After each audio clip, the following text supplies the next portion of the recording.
Hi, everybody. Welcome to the Music Sustainability Panel. My name is Jurey. I'm the Chief Business Officer at Blue Alon Records. We're a small indie based in Los Angeles. I'm also on the board of A2IM, and I'm also on the board of this organization called Music Declares Emergency, which you all will see we have our slogan well on display here, which is no music on a dead planet, which is a slogan that we felt is very unifying for what we're going to talk about today.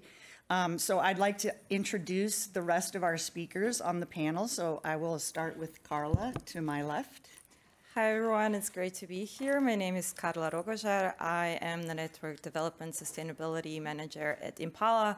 That's the Independent Trade Association in Europe, representing independents across 33 countries in Europe. Hi, my name is Kronowitt. I'm a singer-songwriter. I'm on the board of Music Declares Emergency, the U.S. chapter, and I worked in the tech industry for more than 30 years in different capacities, including business development and programs. Hi, everyone. My name is Kim Fry, and I coordinate the Canadian chapter of Music Declares Emergency, and I'm one of the co-founders of that chapter. I'm also a music manager and a climate specialist. I consult with festivals and organizations who want to do sustainability plans. Thanks. Yeah, so climate change and sustainability seems to be a really big issue that we find people have a hard time grasping, because it can almost seem daunting because there's just so much to do and there's so many avenues to talk about. So one of my first questions to you all is, how do you break it down into manageable sections? What lane do you choose? How do you make it so that people don't just feel like, I don't know what to do? Well, I can tell you a little bit about how we decided to tackle it at IMPALA. So this is a very good question, and personally, I also had it myself. It just seems so overwhelming, and you're like, where to start? And there are so many different pieces of advice coming from different sides. So what we decided to do for our membership is kind of to make it a no-brainer. So if you need to do one thing, this is what you do. If you can only do so much this year, this is what you need to do. So we've prepared a sustainability guidance for our members. It's free to all our members, and they can just use it and also approach us. And this is also the reason why we decided to launch our carbon calculator, to make it easy for our members to understand what their footprint is, what it is they need to think about when they think about what their responsibility is. So it's really easy for them. They just need to log in, basically. Pete? Yeah, I think this is the most important question that we should tackle together. And understanding your own, implications for your carbon footprint is important. But this is a journey that we're all on. And it's the thing that drew me to Music Declares Emergency. I saw all these calls to action for all different constituents in the music industry, and artists and fans. But the truth is that individually, none of us are going to make a substantive impact on this crisis that we're facing. And this is this is the biggest crisis for humanity. So this is not a small thing. So the one thing that we can do is work together, work collectively, and finding effective grassroots organizations that have an impact on the climate and the things that can affect it. That is, if there's one thing that we can do, it would be that. So that's the journey that we've been on, and I'll talk more about that in a bit. Yeah, I think there's a dual thing when it comes to the music industry, the music sector. One is that artists have a massive platform. And when you think about, artists like Billie Eilish or Taylor Swift or Coldplay, like just their ability to reach humongous numbers of fans and activate them, who pay really close attention to what they say, is enormous. And so when we support and facilitate those artists to make changes in how they tour, in how they release a record, in how their shows and their merch come together, then it lets them feel more comfortable to be able to address the climate emergency to their fans. And right now, if we think about the US and the US election and how important this election is going to be in terms of climate, that that reach is profound. And so I think we need to, as a sector, not have this be relegated to like a small number of musicians and like that's their thing. This is a huge crisis, and it's a crisis that requires action within the music sector, from the large stadium level artists to the smaller artists, and it needs to not be a thing associated with any one band or artist, but rather something that the entire industry starts to rally around. And I think we can collectivize all of the best practices and make a really strong and quick impact. So Karla, you talk about the carbon calculator. I was having a discussion with my friend Zena, who runs Partisan Records, and we were talking about it, and she said, you know, I don't know why, but we kept resisting implementing it. And then she was like, when we finally did it, it was so much easier than we thought it was going to be. So I feel like that might be a hurdle for other labels and, you know, other organizations trying to get involved. So do you have any like recommendations, or what have you been doing to try to get labels and artists motivated to adopt the carbon calculator? And maybe for this crowd, I don't know, you might want to explain what the carbon calculator actually is. Sure. So I touched upon it in my previous answer, but the carbon calculator, the IMPALA carbon calculator, is a tool. It's the first bespoke carbon calculator for the recorded music sector. We built it together with Julie's Bicycle. That's a climate NGO in the UK. They have loads of experience in carbon accounting in the UK. And I'm so glad to hear about this experience with engaging with the carbon calculator, because this is exactly what we wanted to achieve. So we set up, when we first funded the tool by our membership, we set up a task force which had the goal of making it bespoke to record labels. So basically, the goal was to see what is it that goes within a footprint. So do you need to think about manufacturing, distribution, your offices, you know, all different aspects of a record label. So that once you start footprinting, you don't need to think about it. You just go inside and see, this is what I need to be doing.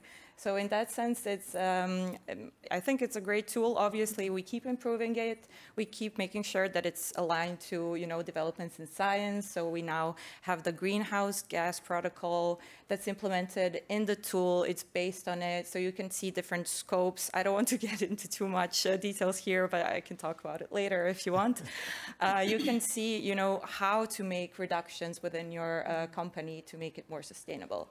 And the way that we try to engage with our members, we understand that there's no one-size-fits-all solution, especially because we represent companies from so many different territories. And I've seen two members here who are from Serbia and Croatia. And obviously, they're not going to have the same experience as someone who's based in Germany or the UK. So we understand that there are different trajectories and everyone moves at their own pace, but we want to make sure that we're there to support them when they're ready to embark on the journey. And one thing that we're preparing now, which we think is going to motivate more of our members, is the business case for sustainability. So besides knowing that this is a good thing for the planet and for all of us to be doing, there are also business sides that you can consider, you know, how to reduce the cost of your distribution while also making it good for the planet. So these are kind of the angles that we are playing with. Yeah, it's amazing. So I'm hoping that, you know, we can adopt the carbon calculator ourselves. But Karla's going to be holding a task force session, so we're going to start getting the U.S. on board with the carbon calculator as well.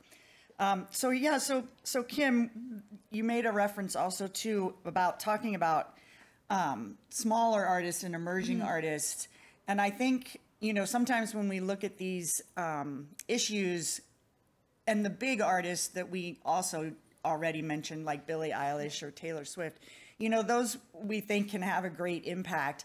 And so what happens sometimes is that these smaller or more emerging acts, which, you know, would be more like the independent sector, I think a lot of those acts feel like, well, I don't make an impact, or, you know, I'm too small, I won't really it won't be a big thing for me. So I know that that's been a focus for you really in Canada and also worldwide, to talk about how to get more of the more smaller, emerging or independent artists involved in the movement. Yeah, and we hear a lot from, I mean, over 7,000 artists around the world have signed the No Music on a Dead Planet Music Declares Emergency Declaration. And it's a huge number of people, and they're not all, Billie Eilish and Radiohead, right? Like there's artists across the spectrum, different genres of music, independent artists signed to small labels, etc. They all want to do something. But they do feel sometimes like they don't have the power to sway the record labels and others to make the dramatic changes that someone with more power can make. And so I think that's why we're launching a tour tomorrow, which is going to be a No Music on a Dead Planet tour across the US and Canada, to show artists who are playing 300 to 500 cap rooms can do things differently, can really have an impact on those venues, on how they tour, on the food they eat, and to recognize that we really do need to change how the sector and how the industry operates, right? Like, I remember talking, so we have a venue in Toronto called Budweiser Stage. And when Jack Johnson was coming, because he's well known as a prominent environmentalist, works closely with Reverb and has a green rider, and I'll talk about green riders in a second, they were like, okay, so they bent over backwards to accommodate his green rider. And then the next day it was back to business as usual, right? Instead of saying, oh, well, why don't we make it so that every artist is kind of come in and have what Jack Johnson has on his rider. And so making the changes, taking the best practices, if there are green riders or there are artists who have that power.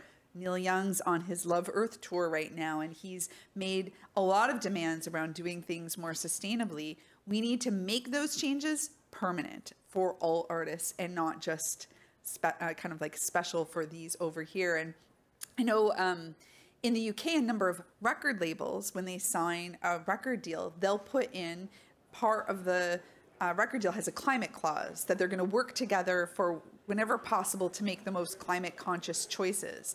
In North America, we haven't quite got there yet. It's been a couple of artists who've asked for a climate clause to be put into their record deal. But really, it would be great if every label carved out a section to say, we're going to work together to mitigate the impact of our business that we're doing together, you the artist, us the label, around climate. And that should be the way that we go. And we know that such things exist, and there's labels that have been innovators and leaders in this. And so it's really about doing a scan of all those best practices and embarking on it. And I know, just back to the carbon calculator piece, when we talk to labels and so many folks in the music sector, and I don't know if it's because people who go to the arts disproportionately have a fear of math, but I suspect as a teacher for 10 years that is true, that there's kind of like a math phobia, like, calculator, math, numbers, no, stay away. But really, these tools are super accessible and built to be really, really easy. And I've never, ever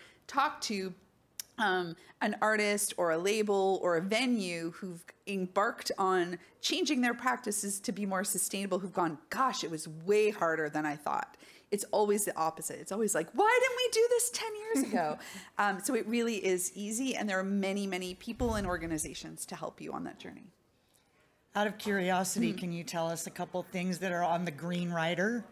Yeah, I mean, people will probably, like the basic one being water bottles, right? Instead of having a whole big case of water bottles, having pitchers or there could be like a blue big water bottle that people are going to refill in. That is a big one. But what people don't realize is that 85% roughly, and people are thinking it might be slightly less when you consider food and beverage, but to date, about 85% of the emissions of the live music sector is related to audience transportation. It is how audiences get to shows. Yep.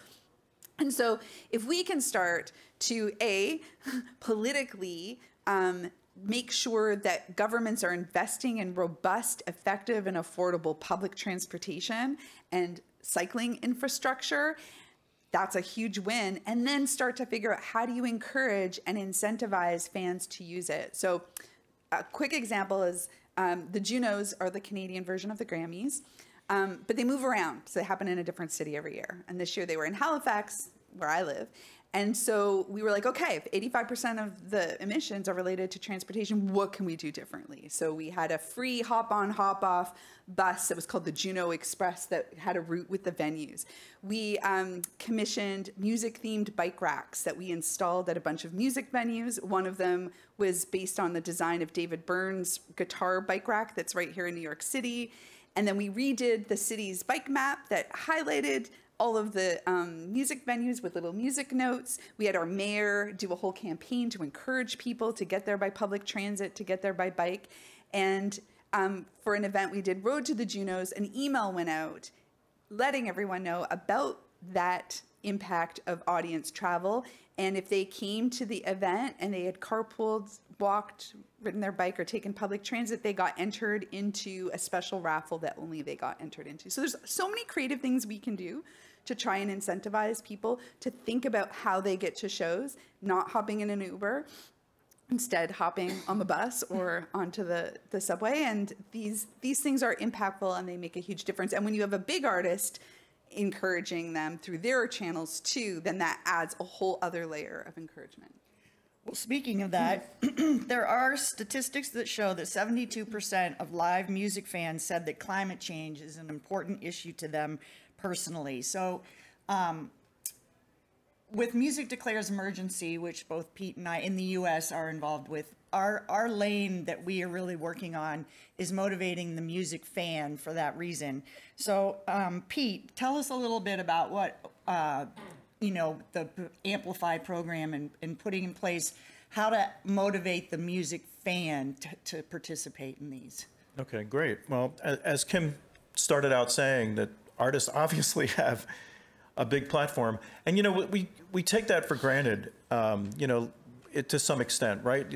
But the artist certainly doesn't. The artist, they're exceptionally busy with their art and their career. What we intend to do with this program that we're calling Amplify is to make it really easy for the artist to have the biggest impact as possible. So we have multiple partners that allows the artist to choose what might be the best fit for them. So there's two things that are part of this program. The first is it's the partners themselves. So we spent the last year and a half talking to, vetting different organizations that really can have an impact. So we now have 3 organizations, and right now, of course, this is an election year. We're focused on the election. This program goes and extends beyond just elections. It looks at the whole time that we can actually activate fans. So, but this year, we're partnered with Headcount for voter registration.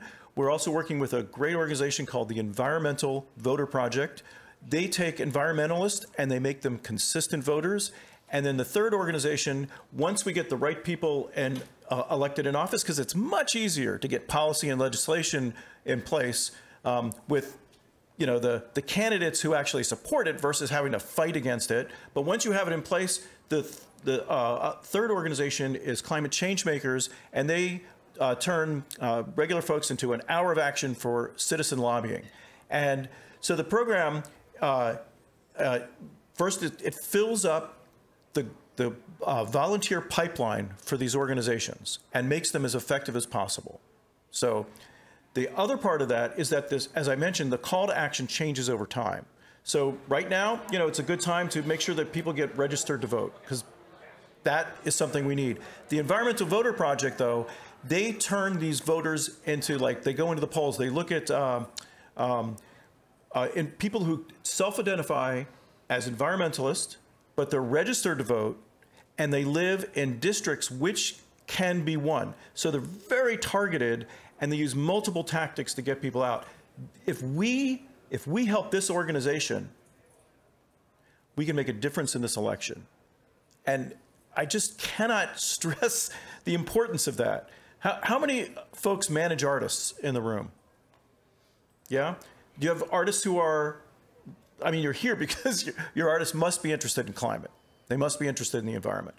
So what we do is we make this really simple. So we have a primary call to action that they can use, and then we have a whole variety of extended calls to action, or, they could do that during performances, or they can use QR codes. They can do social media posts. We have a whole variety of different ways that they can engage with their fans. So, and then there's one other thing. Should I talk about the music votes? Or no, Be Cool? Oh, for Be Cool. Okay. And we also have a program where we did a climate songwriting workshop. There was a bunch of climate scientists and award-winning songwriters. We got them together just about 2 years ago. And one song came out of it that just turns out to be this really accessible Beatles meets Americana song. And we're now in the process of recruiting kids from all over the world to sing on the chorus. And we have Grammy-nominated artists singing on the verses. We have over 2,000 kids from 5 continents and 11 countries who are singing on the chorus. And we have a Hollywood design firm that's going to make a great music video. So think of it as kind of a We Are the World for climate. And it's a really fun, positive song, but still, in its own positive way, it addresses the truth of the moment that we're in. So the song is called I Want to Be Cool. The campaign is called the Be Cool campaign. Yeah, it's so cool. There were these kids that just collected trash off of the beach in was it in Smithtown, New York. Smithtown, New York. Yeah. And made musical instruments out of it, and then recorded the song cool. using the trash as instruments. It's this. So it was really amazing. These videos they're amazingly heartening and adorable. Like, these kids are banging on these plastic bottles and stuff like that. But we have tons of videos from kids from all over Africa that are singing, and a lot of those schools don't have electricity. And we're working, it's all around building action into this campaign as well. So we're working to get solar mini grids to some of these schools. So, can I jump in for a second about something you said, Mary, earlier about, I think 73% of music fans care about climate. And as somebody who's a teacher for 10 years, I also know that the young people 21 and under, I think it's 3 out of 4 are extremely worried and feel like their own mental health is deeply impacted by the climate emergency. That is a huge, huge number. And so there's sort of a couple different ways that people go. When they feel overwhelmed and feel climate anxiety or climate grief, they get paralyzed and they're going to stay at home. They're going to not do very much. They're just kind of going to go into their shell, and we worry about the isolation of those young people. Music and art is a way that young people who are worried about the climate emergency can face it full on and move through it into action. And so if we want young people to have good mental health, we want them to be out in the world, taking part in music, going to concerts, going to shows, tapping into that and sort of being part of that journey of addressing the issue and showing that we're actually doing something about it and that they can feel some level of hope is actually hugely transformative. So I think it's good for the industry, not just in terms of the ways that we usually think around reducing costs, etc., but actually helping with the viability of music and helping the younger generation, who are the majority music consumers, to feel positive about their future at a time in history when there's a lot to not feel very positive about. So I think to not underestimate that doing this work actually profoundly impacts the mental health of, I think, probably the musicians and the folks working in the industry, but also the young people who are consuming the music. Well, I was going to go off my script a little bit too to talk about how, there's a lot of talk that people can get really depressed about the issue, and it becomes a situation where it needs to be talked about in a more positive way that makes it so that people don't just feel they throw their hands up in the air and say, I can't deal with this. And so we've been at Music Declares trying to come up with these programs that address it in a sort of positive way, like Be Cool. It's a really fun campaign. We have all these kids involved. And not so much of the world is falling apart and we need to do something. And it seems a lot more motivating. I don't know, Karla, maybe you want to talk about it in the terms of the more sustainability lane, but how do we turn this into a more positive dialogue that doesn't leave people feeling hopeless or, motivating them to be involved in the situation? Yeah, I think there is a lot of overall climate pessimism around when you feel like you don't have any agency over what's happening. I think in Europe, overall, the situation is a bit different, largely due to our policymakers. So Europe is the first continent that has a climate pledge. So we have the program called Fit for 55 about how Europe plans to reduce, the carbon impact by 55% and become carbon neutral. And there are also laws like corporate sustainability reporting directive, long names, that is now being implemented. So when it comes to our members, it doesn't directly affect them now, but we know that it's coming. So we also want to make it, as an interesting thing for them to be able to take the action and to act ahead of new legislation that's coming into place. And also you can see it in terms of access to public funding. It's not a requirement now in the European Union. It is in some parts in the UK, like their council, Creative Council, has certain caps when it comes to sustainability programs. But we can see that it can really affect whether you're eligible for public funding. So we like to present it as an opportunity and not something to be scared of, Right. just like positioning yourself as a market leader. I mean, there's a couple of things. First of all, if you've not been involved in some kind of action to help others to further a cause, you don't have a sense of how that takes your agency, your ability to transform this anxiety that Kim mentioned and turn it into something that's really positive, and then you build relationships and community with the people who are taking those similar actions.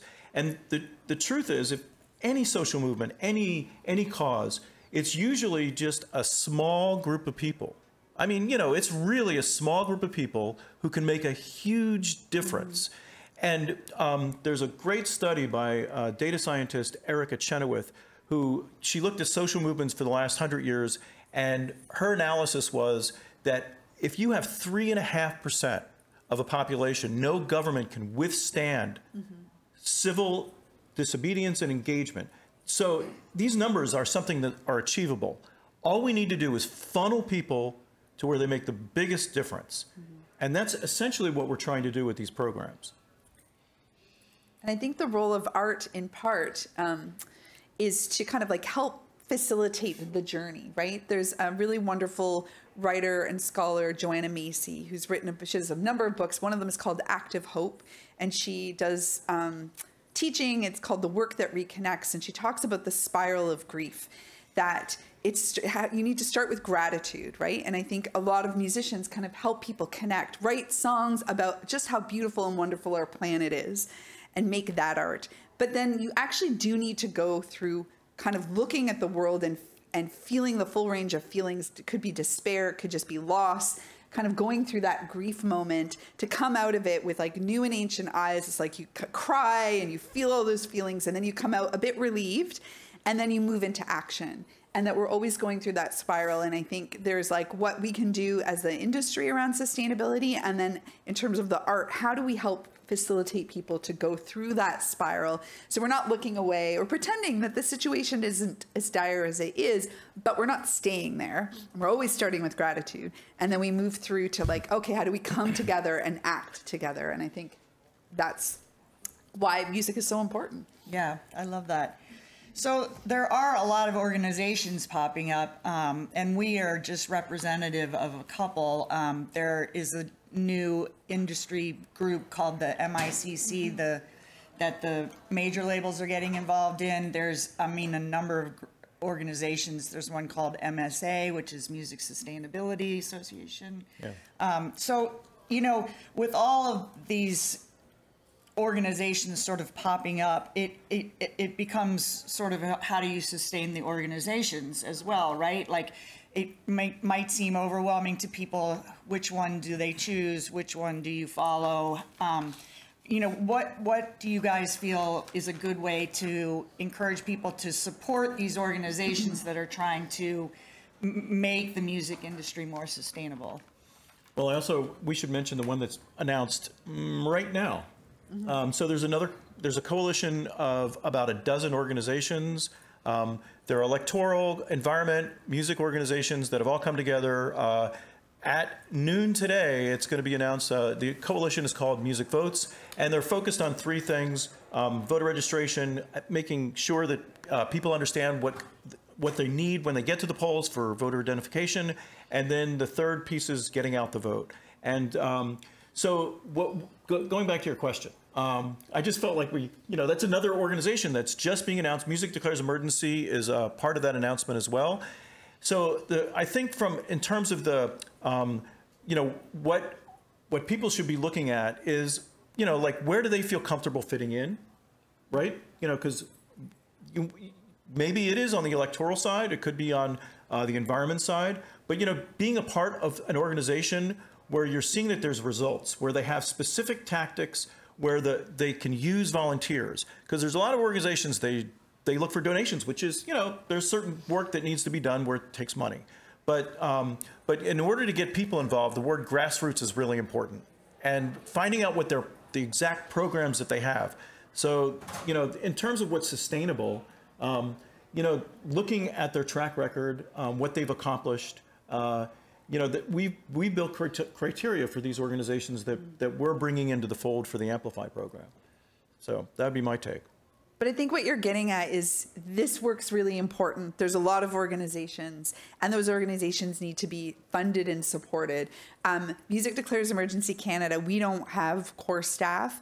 I'm going to be working for the first time in our 3 years of existence for the next 3 months on some money we got, not from the music industry or the music sector, but from a climate philanthropic organization or a foundation. And so what we keep hearing from the climate movement is like, where's the music industry investing in this work to make itself more sustainable? We see in film and TV that the film and television productions and companies are funding organizations like the Hollywood Climate Summit, or in Canada we have green screens. And so they're actually investing in making that transformation. We haven't quite in Canada and in the US, I think, seen that same level of investment from the industry. And so, there's a number of ways to do that directly there's Music Declares, there's Reverb. There's also an organization called Earth Percent, where songwriters can give a certain percentage of their royalties to the earth, and that will get distributed to a variety of different climate organizations. But I think that is like kind of the next thing is how does the industry help support this transition to being net zero? And I think there'll be even more organizations that will come, and it's partly about us coordinating and learning, because in Europe, there's a whole wide range that you can probably speak to. This was a question that came up among our members a lot, like, okay, I want to do something, but what do I do? And you also hear a lot about offsetting, and then like, is this something we should be doing or not? How do we approach this? And I think it was already mentioned, but first it's important to find an organization that really speaks to you, where you feel that you can relate. So we didn't have a clear guidance on who you should support, because we don't also think it's our role to do that, but we created kind of a list of different organizations that we can show as examples of doing great things in the sector. And in Europe, you do have a couple of organizations that are looking into how to best invest the money that's coming from the industry for the industry to make it then greener, let's say. So there is this organization called Murmur, a foundation that's funded a couple of months ago. They're only starting their first round of funding this year. And one of the roles that they're going to fund is the coordinator for the Music Climate Pact. So that's one of, it's a pact that joins together the majors and the indies in the UK, and they now have a coordinator who can talk to different parts of the industry. And we really think from the industry perspective that it's key to bring everyone, on the same side, because ultimately we want the same thing. Absolutely. Well, thanks, you guys. I think at this time I'm going to maybe open it up for questions from you guys. So my name is Sabi Pitt. I'm a musician. I think they're going to bring you a microphone, so maybe that'll... My name is Sabi Pitt. I do music with a message, and I have a song named Keep On. It's about climate change. I got 1.3 million views on YouTube and 98,000 on Facebook. Facebook was playing my songs and using ads talking about the rising of the temperature of the water, all that stuff. As soon as CD Baby called them up and started asking them about any kind of royalties, they sent me a message that that same song that they were using ads on is now morally this and morally that, and I could only do ads on Messenger, one of those things. Yeah. So as an artist, you become a little frustrated because I have those numbers kind of freeze because they're not pushing my stuff anymore. I'm willing to volunteer. Is a music video. The name of it is Keep On Till We Get It Right. Is directly get involved in the youth. Have to get involved in the whole stuff of management and bringing this whole movement forward. The youth have to be involved. So I have to run to a meeting at 12:15. This will take you to the video, and I would love to, after I come back, I'll try and look for everybody so I can have a conversation with you. But this is the name of the song again, is Keep On by Sabi Pitt. And I will leave give each one of you a card, and maybe all my information is there, and the music video is here. And anybody else want to involve me in any kind of volunteer work, talking to kids, doing any shows, doing anything that could support this cause, because we look right outside and this is right. This is real. This is real, and kids are scared. This is real. You know, the storms, the hurricane, it's everything. Everybody's conscious, but nobody's doing anything. So I'm right there to volunteer. I'll come back and look for everybody sometime today so we can exchange. Thank you so much. Thank you. Thank you. Yeah. Hi. Thank you. Thank you. You got one of them. Hello, my name is Lou Ann Williams. I am curious as to what programs or initiatives that Music Declares has done that have had some tangible impact, and that's continuing to help move this message forward. So we've got Music Declares US, Music Declares Canada, and Music Declares in the UK was actually the first branch. So do you mean like collectively, or are you speaking to any? I can speak to a few things we've done in Canada. In late 2022, we did the first ever Canadian Music Climate Summit. So we did a day-long conference that was just focused on climate, so that instead of talking more generally, we could really kind of drill down, just looking, a whole panel on the live music sector, a whole panel on just how do we fund this work, a whole panel on the role of the artist. It was just all artists, and then we did a big concert. And that led into doing work to establish the first ever sustainability committee as part of the Junos, and like completely making changes with how our awards happen. The gala dinner was all local food, fish, and plant-based with no red meat at all, and chicken only by request. We had all the transportation I mentioned. We did a whole thing around greening the red carpet and created a greening the red carpet guide, which was how we can make fashion choices differently. We held a mini summit. We had a climate stage, so 4 days of music that was all solar powered and pedal powered on an outdoor stage. It was all musicians who are actively using their platforms to talk about climate. And those are just a few of the things that we did. So those are, I would say, are like the two big projects. So in terms of Music Declares Emergency US, we are a music industry climate organization. Our what we focus on is not going to have a systemic impact unless we work through our partners. And our partners are the ones that are having the impact. So a couple of examples. The Environmental Voter Project has identified 14 million environmentalists who do not vote in elections. So far, they've turned 1.5 million of those people into consistent voters. They vote not just in presidential election years or in midterm elections, they vote in every election. And they're able to track that really carefully. So that's I think they've been around for about 6 years. The headcount, of course, has a fabulous run record of registering people all around the country. And, normally their process is to be at concerts and have a booth there. They've registered millions of voters.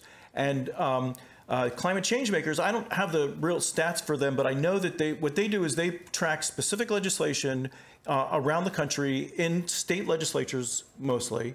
And I know that they have, I don't know the numbers for them because our focus has more been electoral, but they have had sensational results in terms of getting legislation passed. And they have a whole list of policy stuff that they're working on for post-election. Yeah. Gentlemen, yes. I'm curious to know about the environmental impact on vinyl production. I'm just curious, is there a big carbon footprint associated with it? And if so, how do you make it less impactful on the environment? Yeah, so last year we did our first carbon calculator report, and it contained the reports that were made by our members, and we were able to make some conclusions on trends, let's say, and see what are the biggest impact areas of our members. And manufacturing was number one. For some members, it was around, 70% or even more of their overall carbon footprint. And once we all knew this, we knew that this was a big portion, of the pie. But when we saw the numbers, we were like, okay, this is quite an important part of the footprint. So we as IMPALA have had a lot of conversations with different parts of the manufacturing supply chain, and there are pretty exciting changes that are happening now. So usually, the vinyls are made from PVC material, and then you can make decisions whether you want it to be a 140-gram vinyl or 180-gram vinyl. That all influences your carbon footprint. But now there are some plants that are trying biovinyl and seeing how that's going to have an impact. Also, PET is another compound that's being investigated, which could reduce the impact significantly. So it's having this data and knowing, where the impact is coming from, which is allowing us to make more informed decisions, and then also to promote change within the supply chain. Can I also jump in to say, Billie Eilish did something interesting, using 40 to 50% of people who buy vinyl don't play it or don't even have a turntable. They just want a physical thing in an era of streaming, and they want to support the artist and have something tangible. So knowing that, she did produce half of the records without an actual vinyl in it. So you still get the record case, but inside there's like special lyrics and other things that are not the vinyl for the people who want the tangible thing but aren't actually going to play. So instead of having half the record sitting, being unplayed, unused, maybe never going to be played, people can still support that artist. And so I think that's the other interesting thing that we can start to look at is like, does it always actually have to be a vinyl inside the record sleeve? Maybe half of them for those who have the turntable, but maybe something else for the half who don't. I know there was a lot of criticism over her criticizing Taylor for putting out 10 different colors of vinyl for the same record, and saying that was not necessary. Yeah. We should, and it's unfortunate we can't critique each other gently Yeah. Right? Like call people in instead of calling out, and like just have those conversations without it turning into this big internet drama. Well, I think there's a lot there versus, it becomes commerce versus the movement and, which one is going to win out. Yeah. Do I have any other questions out there? Anybody else have any questions? Look at that, and it says 0. Well, thank you so much. Thank you to my panel of such great people to chat with. It's been a pleasure, and I hope you guys enjoyed the discussion, and I think we'll be around outside afterwards if anybody wants to talk further with us. Thank Thanks you all for coming. Yeah. Thank you. Thanks, Mary. Oh, yeah, thank you.